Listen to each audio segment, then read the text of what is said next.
everyone, and welcome back to episode 7 on the Turtlecraft server. Now, as you just seen in the time-lapse, I've completed the Guardian farm. So let's head over there with warp speed.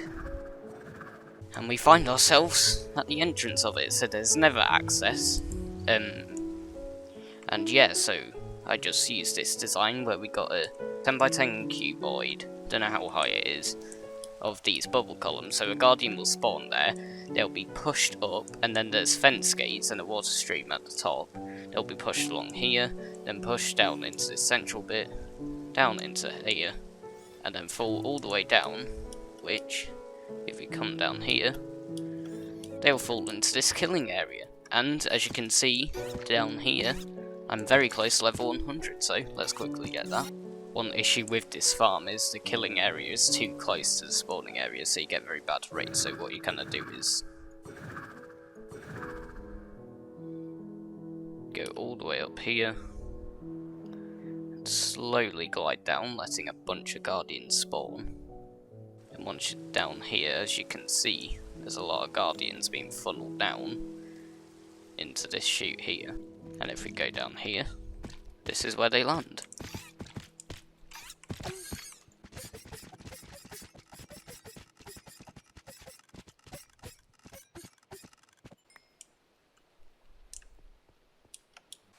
If it's not raining, what I usually do is I sit in this puddle, go up here, land in this water, then go all the way up here, and just kind of chill here for a few seconds, which allows a lot of guardians to spawn. Slowly glide down around these beacon beams. As soon as I get to about here, I go all the way down, and there, a bunch of guardians are coming in.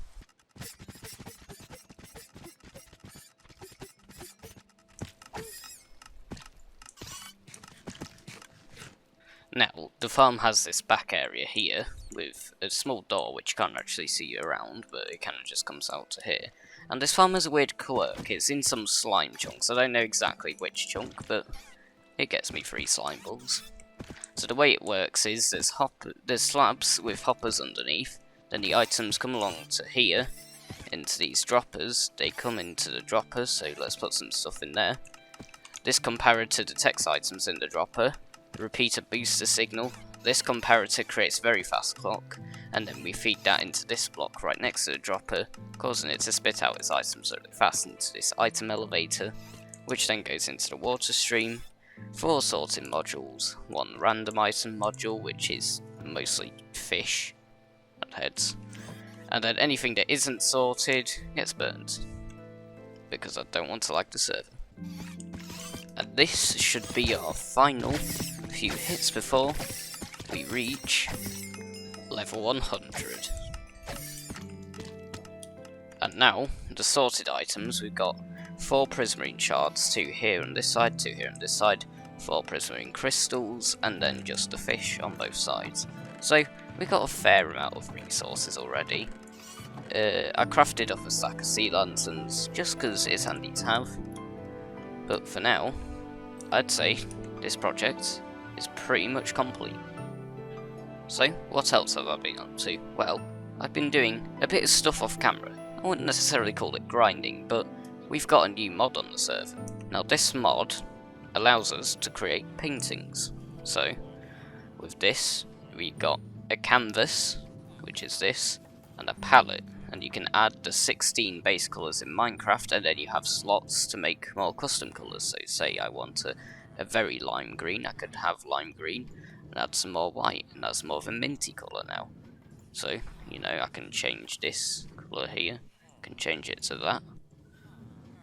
Or if I want a slightly bigger brush, I can click on that one, and I might say, oh, I want this to be very big magenta eyes. Like that. And with this you can make absolutely beautiful paintings.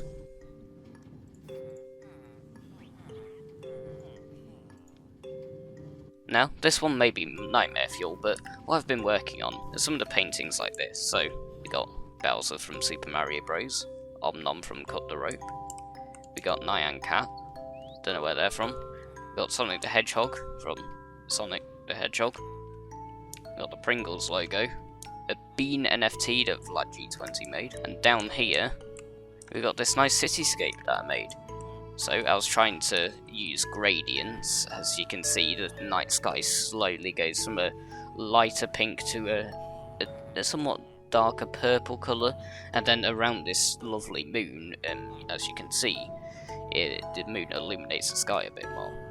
And we have some building silhouettes with neon lights, and a nice little river at the bottom, so I think it turned out pretty well, and that's my biggest painting so far. So what does this mean other than I can express my artistic creations? Well, it means that the server is now able to make an art gallery. I feel like we should do that. However, let's address different canvas sizes. So we've obviously got this regular 1x1. Then we got this 2x2, which is the large canvas. However, there is no 3x3 canvas.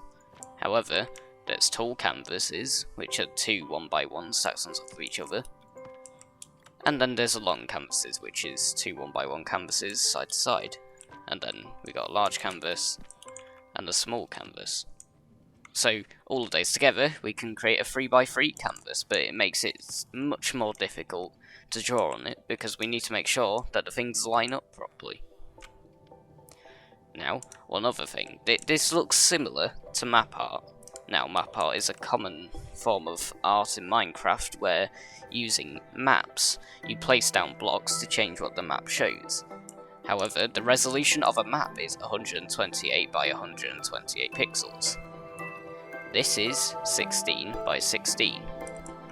So the map has 8 times the resolution per block, meaning that if I wanted to get the resolution of a map, I would need a 4x4 canvas, which is quite big. However, I'd argue this is much easier to do than large map art, because each block corresponds to 1 pixel on map art, whereas this, you can just kind of... There, now I've got a pink map. Or, actually, I want this to be white. Now I've got a white map. You know what, let's have a very black infinity room. Now I've got a black map. So it's much easier to change the colours on these maps than it is for large map art.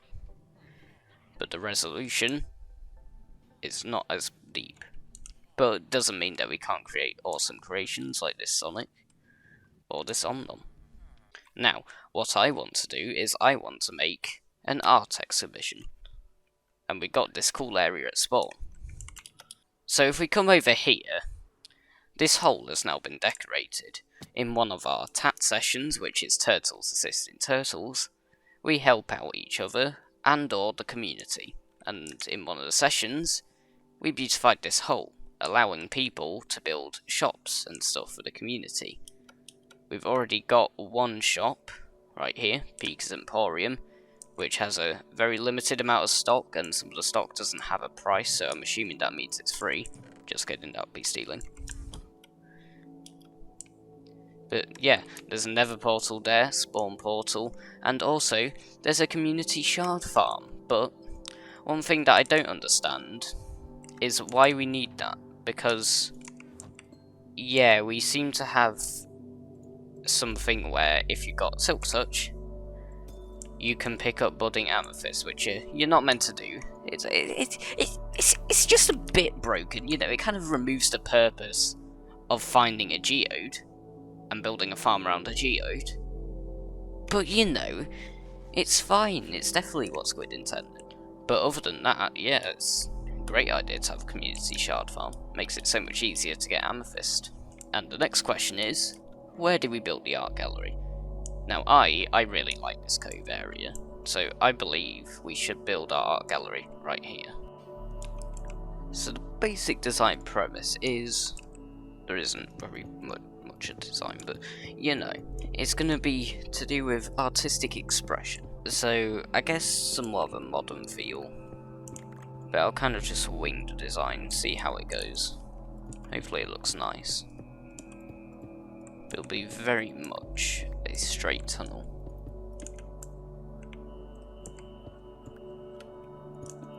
Then we'll have some concrete like this. Does that work?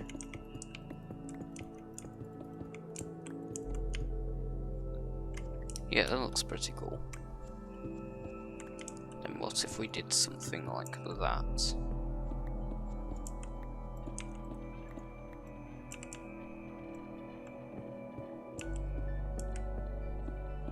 Then similar to what we did at the Guardian Farm, if we have a wall that's like that. Yeah, that could look cool. We just need some more prismarine.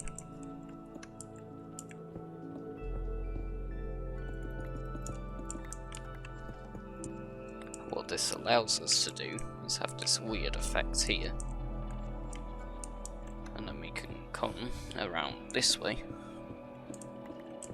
And almost be transformed into a different world back here.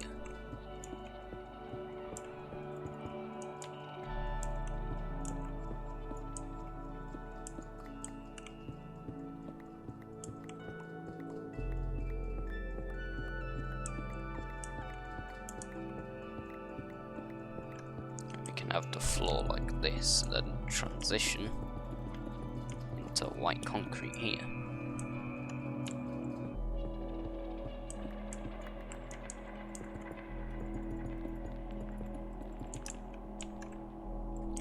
And yeah, so you don't really see that there's an opening until you get to about this point here, and then you can see that there'll be a crack there. Obviously there won't be stone there for longer, but for now we can just continue to dig it out.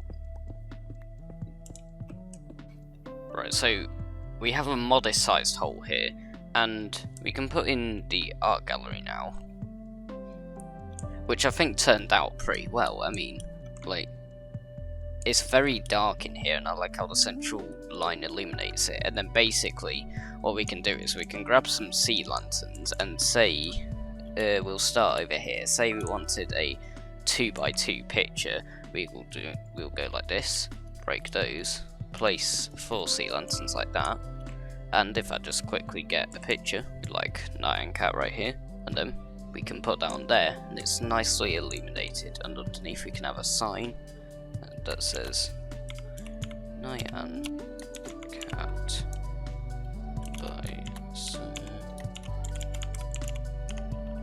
by SirDigalot 28, and light grey dye, and glowing sack. There we go. Now we can move all of our art pieces into this room. And there we go. We've got all of the paintings from my base into here now. So, yeah, we've still got quite a lot of space for the art gallery to expand, so people can come along and they can put their own pictures in. They can ask me for some sea lanterns, and then just oak signs, light grey dye, glowing sack, and then we'll just continue expanding it. So you'll have your name in the name in quotation marks of what the painting is, and then and then your play name. So got Vlad's bean right here. Amazing. Well, that just about wraps it up for today. Hope you guys enjoyed. We did a lot of grinding, and I'll see you guys in the next episode.